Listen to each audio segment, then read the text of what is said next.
muy bien, gente. Son 20 los minutos que faltan para las 6 de la tarde y ahora sí la vamos a recibir a ella con fuertes aplausos. Lucía García Itzinson y su columna de Derechos Humanos. Buenas tardes. Muchas gracias. ¿Cómo estás? Bueno, aquí estamos. No dejo de sorprenderme con las maniobras judiciales para garantizar la impunidad. Lo venimos viendo, ¿no? Las últimas 3 sentencias de las que hablamos, esta que vamos a comentar hoy es la tercera, sumado al fallo de la Corte que con la revisión de la condena al Indio Castillo en la prisión preventiva pretendía sentar precedentes para que todos los genocidas que están en esa condición, los genocidas, ¿no? Porque personas detenidas con prisión preventiva son mucho más, pero bueno, esto aplicaba a lesa humanidad, quedaran en libertad. Bueno, hoy hubo una sentencia en Córdoba, una sentencia histórica, un juicio que llevaba muchos años desarrollándose. Se condenó efectivamente a 2 genocidas.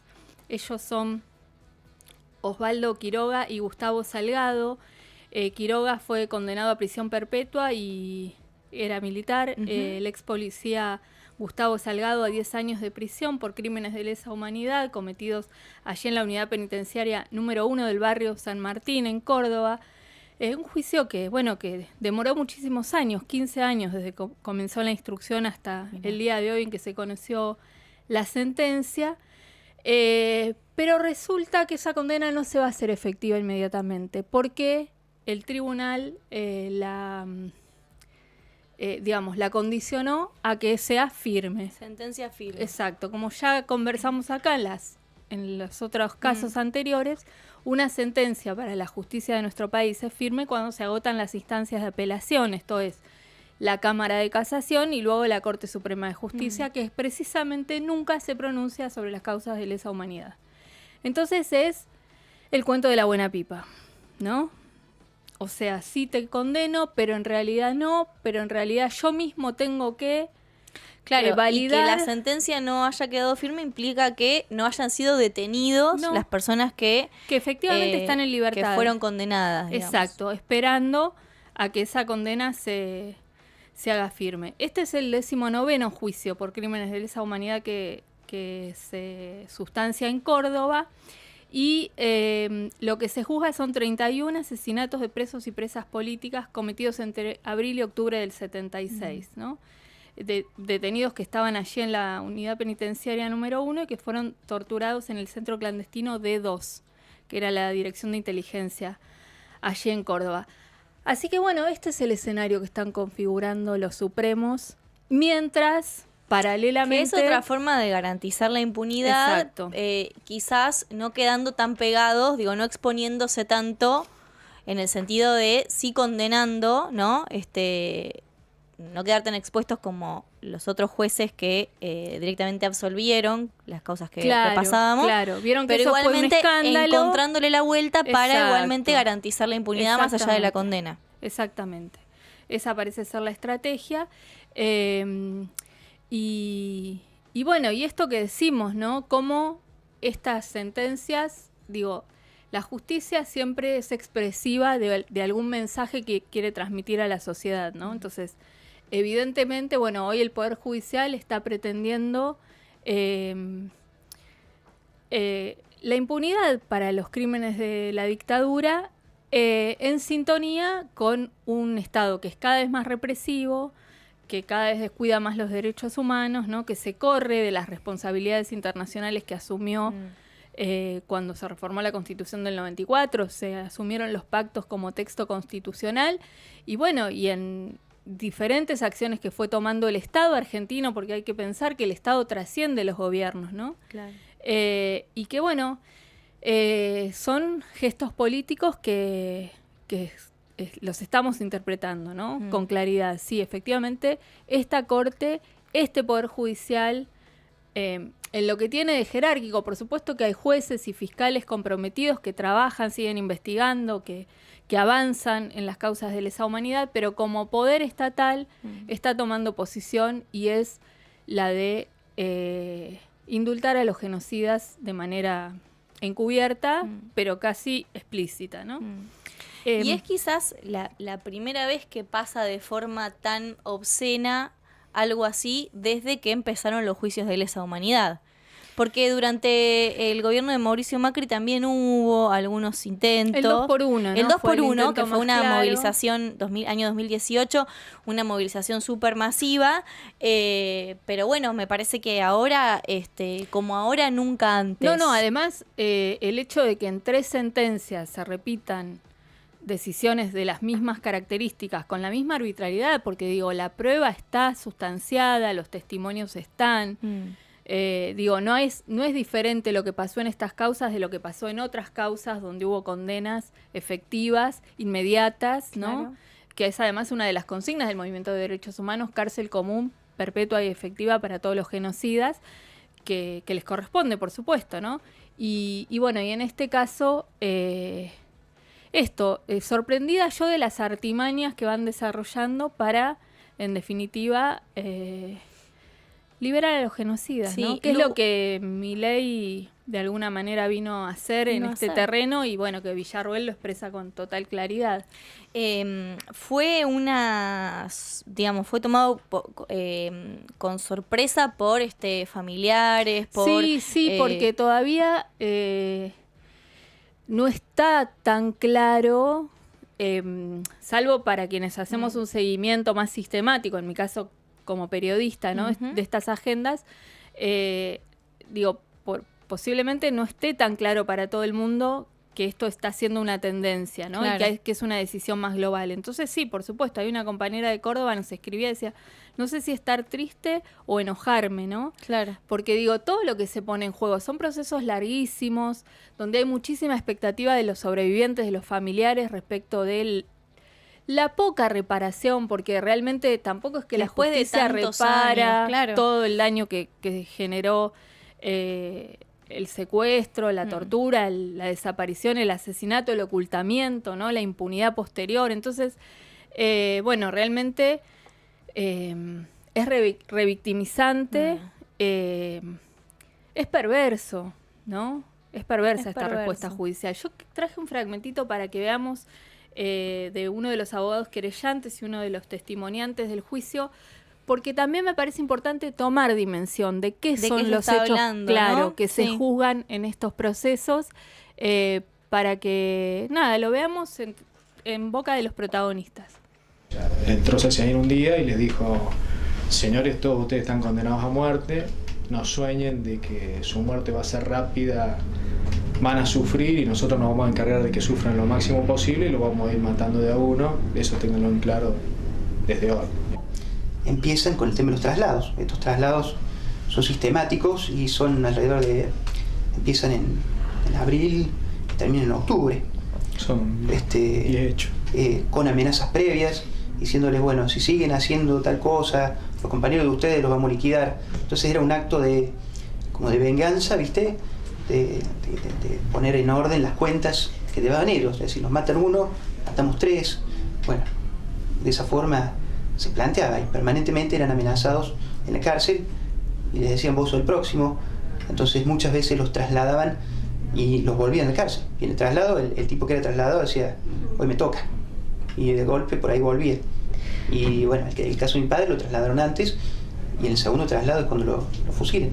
Sí. Los cancerberos, digamos, que elegían, vos fíjate, el caso de Debreuil, se llevan a 4, Debreuil, Toranzo, Bacanal, Baja, eran 2 hermanos, tiran una moneda y dicen, bueno, a ver, vos te salvas. Y fusilan los otros 3, claro. Y el tipo, o sea que ese era ¿cuál era el sistema de selección de estos tipos? Es como yo te digo, por ahí un poco referentes, personas que le molestaban más. Y eso es lo que nosotros planteamos también, o sea, ustedes pregúntense cuál era el sistema de selección real de estas víctimas, porque lo que nosotros planteamos en la querella es que Menéndez, si bien era el brazo armado, las decisiones de quién vive y quién muere no las tomaba Menéndez. Había inteligencia y con esa inteligencia había grupos de poder real, que determinaban a quién había que aniquilar. Esos grados de decisión los toman otras personas, no Menéndez, que es lo que nosotros llamamos los autores intelectuales del genocidio. Entonces, bueno, y es ese nivel al que no se llega, ¿no? Con el Poder Judicial, bueno, mucho menos ahora que hasta se indulta, se pretende pasar por alto a los ejecutores materiales, ¿no?, del genocidio. Digo que ahí, para lo que es la lógica de la justicia penal, más prueba que quien estuvo en los hechos cometiendo los delitos tipificados por el Código Penal, bueno, no hay, ¿no? Pero bueno, con esta voluntad judicial realmente llegar a los autores civiles, intelectuales del genocidio, bueno, está complejo, ¿no? Este centro clandestino, el D2, para que tengamos una dimensión, funcionaba en pleno centro de la ciudad de Córdoba, capital. En las dependencias del Cabildo Histórico, Ay, mirá, ni más sí, ni sí, menos, claro. ¿no?, que un edificio A metros del histórico, centro, a sí. metros del centro. Y las muertes de los detenidos y las detenidas eran presentadas en aquel momento por el ejército como intentos de evasión, enfrentamientos armados en el marco de la ley de fugas, ¿no?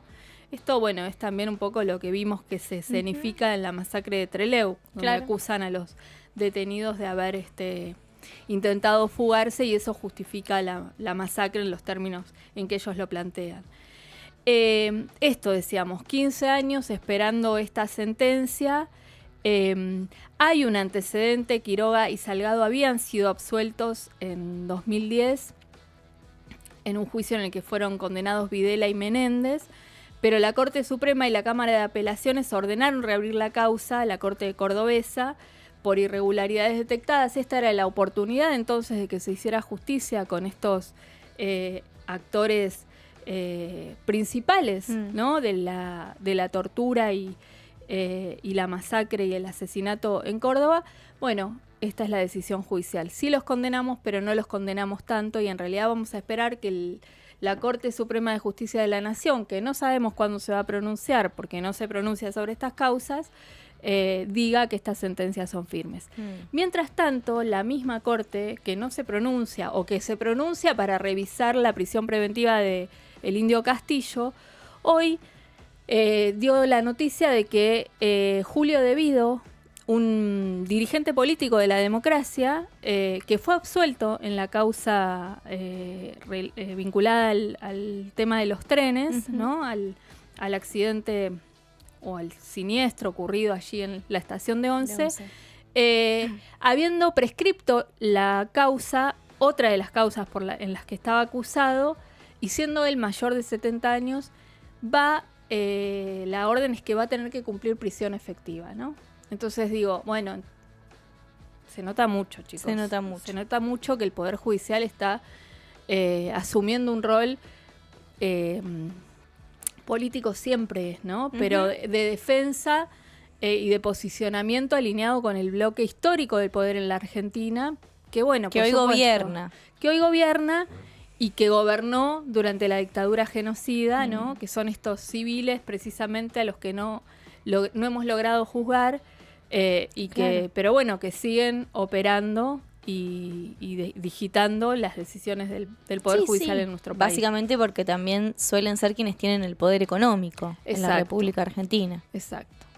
La verdad que anonadada con este artilugio, porque no sé cómo llamarlo, de la justicia cordobesa en este caso, porque realmente, ¿no? Es una maniobra, si se quiere, para garantizar la impunidad, porque el título, bueno, es la condena, pero no es ese el título. Se Exactamente. fueron a sus casas Exactamente. los genocidas, ¿no? Sí, y en un tiempo en el que hablamos donde los propios sobrevivientes son personas mayores de 70 Exactamente. años, ¿no? Los propios genocidas también, entonces digo, son las últimas oportunidades que tenemos de que se haga De que justicia cumplan una efectivamente, claro. Tanto de que ellos cumplan una condena como de que quienes fueron víctimas de la violencia estatal por mano de estas personas sean en alguna medida reparadas, tengan ¿no? un poquito de justicia, Exacto. ¿no? En el marco de una historia súper injusta, ¿no? Una historia de la injusticia, que tengan un poquito de justicia y de reparación, pero Y ni de siquiera reconocimiento eso. y de dignidad, ¿no? Mm. En esas sentencias. Bueno, no, el Poder Judicial no está trabajando en ese sentido. Sí, por supuesto que hay causas que se siguen sustanciando. Ojalá tengamos novedades y sentencias que vayan en otro sentido. Pero bueno, la tendencia de estas últimas 3 es lo que vimos. Me refiero a la de la huerta, ¿no? Que la analizamos aquí, Sí. que fue casi la totalidad de absoluciones. Hubo unas pocas condenas, pero a pocos años. También los civiles ahí absueltos. La de Villa Constitución, un hecho histórico, emblemático, que había muchísima expectativa de quienes lo protagonizaron, pero también de otros actores que miraban, ¿no? Fue una pueblada lo que se vivió en Villa Constitución, ¿no? Acompañando y rodeando el movimiento sindical combativo. Y bueno, y también ahí nos encontramos ahí sí con la totalidad de las absoluciones. Y bueno, y hoy esta noticia en Córdoba de la condena que en realidad no se hace efectiva. Y en el medio, por eso digo, podríamos no vincular a la Corte si no hubiera dicho lo que dijo sobre la prisión preventiva del Indio Castillo. Pero la Corte se pronunció, ¿no? Entonces tenemos todas las cartas sobre la mesa para hacer esta lectura y para, bueno, seguir reclamando una renovación, ¿no? Bueno, hay que incorporar otros jueces, Qué bueno sería poder votar jueces, ¿no? Juezas, ¿no? También. Juezas, sí.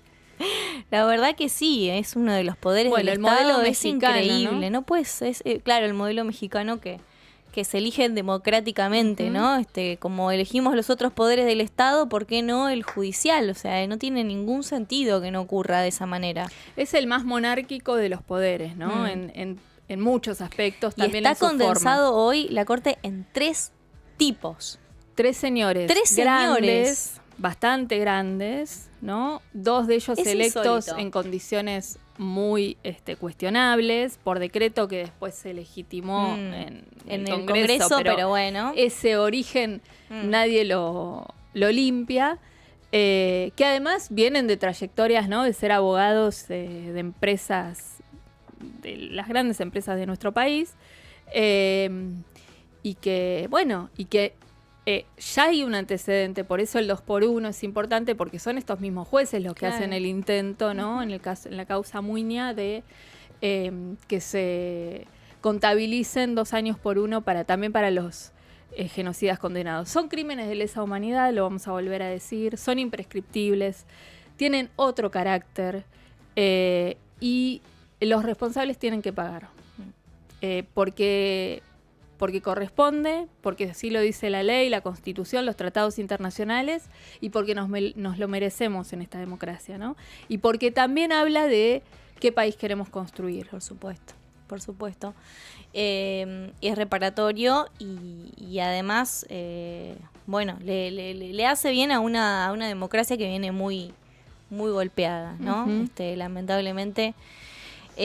Lucía, muchas gracias. Ojalá que pronto corran otros vientos y podamos, qué sé yo, no sé si la palabra es celebrar condenas, porque la verdad que uno ya, o sea, las celebraciones, esos casos, sino, bueno, justamente poder estar tranquilos de que los genocidas están en la cárcel, que es donde tienen que estar. Así es, sí, tener esa tranquilidad, ese alivio y esa certeza, ¿no? De que el Estado argentino también cuida y defiende la democracia. Gracias, Lucía. García Itchinson pasó por Fuera de Órbita con su columna de Derechos Humanos. Falta 1 minuto para las 6 de la tarde y saludo a Guido Sarachi, que ha estado en los controles sonoros, a Tadiel Tomasini, que estuvo en los controles audiovisuales, a la producción, la ministra Virrubino, a Seba Álvarez, alias a.k.a. Crazy Sebastián Crazy. Así que mañana día viernes nos reencontramos. Jornada especial también por la terraza, la escucha del disco de Yazar, así que vamos a estar también un poco con esa previa y la agenda del fin de semana a cargo de Natu Jara también. Nos reencontramos mañana a las 4 de la tarde. Gracias por estar del otro lado. Adiós, chau.